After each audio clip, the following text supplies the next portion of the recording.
Let's talk about the real math of retirement without the drama and without the fantasy numbers that float around the internet.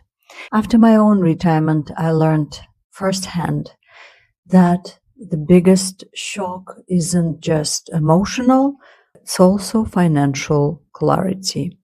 Today, I'm giving you the clarity I wish someone had handed me earlier.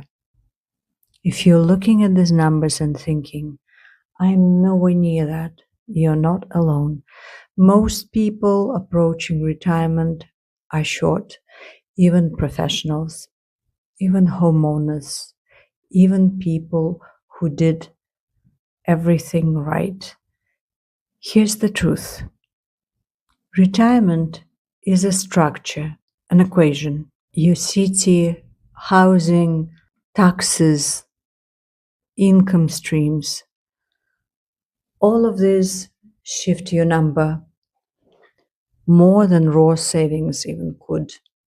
I'm going to give you actual city by city number, which you can customize to your reality. And here, something that most people never hear. In Canada, people nearing retirement who own their homes and have an employee pension often show a median net of about $1.4 million. But a huge number of Canadians and Americans are nowhere near that, especially renters, especially anyone without a pension. Let's break this down.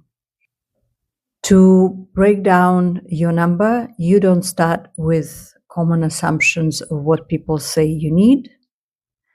You start with your city, your rent or your mortgage, and your lifestyle baseline.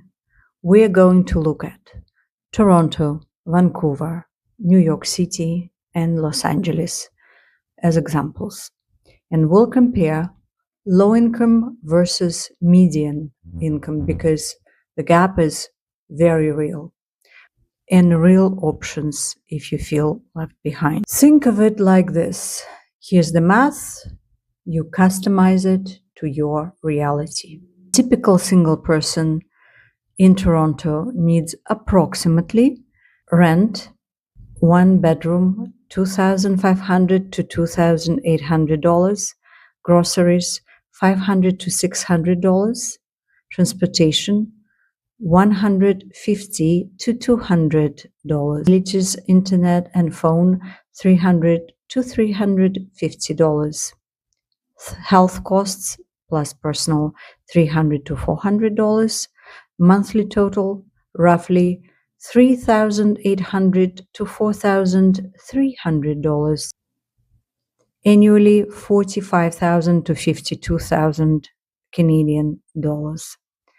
In Vancouver, a single person typically spends rent, one bedroom, $2,600 to $3,000, groceries, $500 to $600, transportation, $150 to $200, plus phone plus internet, $280 to $350, health costs plus personal, $300 to $400, monthly total $3,800 to $4,000, annually $46 to $53,000 Canadian dollars. So Toronto and Vancouver are essentially neck to neck.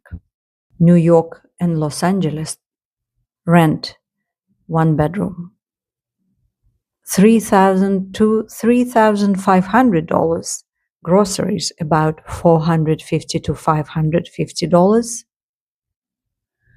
transportation $120 to $150, utilities, internet and phone $250 to $350, health and personal $400, monthly total $4,200 to $4,900, annually $50,000 to $58,000 US dollars. Los Angeles, Rent, one bedroom, $2,300 to $2,800. Groceries, $400 to $500. Transportation, $150 to $200. Utilities plus internet and phone, $250 to $300. Health plus personal, $300 to $400. Monthly, $3,400 to $4,000 US dollars. Annually, 42,000 to 50,000 American dollars. How much do I need to have saved? Or 4% rule. Now we use a simple assumption. A 4% withdrawal rate backed by a portfolio return of roughly 6% nominal, meaning a mix of balanced equities and safer bonds. Think something like the S&P 500 plus US bond AFTs or globally diversified index funds. Example. If your annual cost is $50,000, you need approximately $50,000 divided by 0.04, which will bring you to $1,250,000. Let's run the numbers city by city. Toronto or Vancouver. Annual spending middle baseline, $40,000 to $53,000.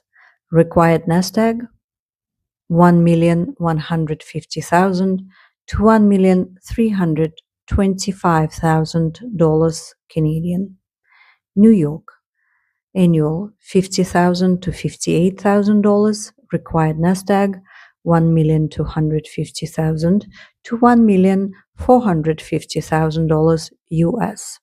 Los Angeles, annual $40,000 to $50,000. Required nest egg, $1,000,000 to $1,250,000.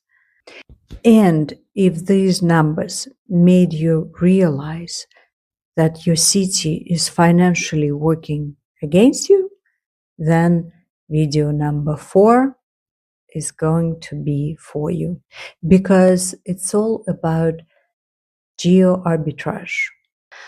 How moving even slightly in retirement can cut your needs at least 1/3 of the costs or more. And there are at least 5 structural levers that you can still use if you feel you've been left behind. Number 1, shrink fixed costs first. No, not the lattice. Housing, transportation, taxes drive 75% of our annual spending. Cutting this reduces your required nest egg immediately. Number 2, delay retirement even by 1 or 3 years. Every extra working year adds savings, reduces years of withdrawals, and increases CPP or Social Security in USA. It also compounds investment growth. This is one of the strongest levers. Number 3, part-time, low-stress, bridge income. Even 500 and more so 1,000 can slash your retirement savings by hundreds, if not thousands. And number 4 is geo arbitrage, and it's exactly what we're going to discuss in my next video. And I think you should subscribe to see it. Geo arbitrage is all about moving to low-cost cities, low-tax regions, or smaller towns, or even internationally, like I have done in the past.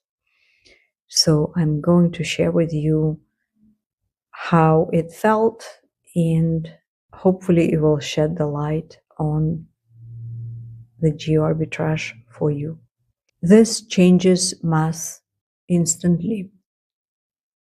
I'm Gaia Kairos.